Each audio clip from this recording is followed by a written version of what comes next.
దాయి దాయి అనగానే చేతి కందేన చంద్రవాదనా కుంచై నువ్వే తాకగానే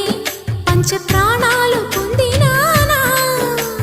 బొమ్మ దుమ్మ తేలక మారిపోయా నేనే బొమ్మగా ఏదో చిత్రం చేయగా చేరువయ్యా నేనే చెలిగా రెప్ప మూసినా తప్పుకోనని కంటి పాప ఇంటిలోన ఏరి కోరి చేరుకున్న దీపమా అల్లం నేరేడు కళ్ళతానా ప్రేమ వల్ల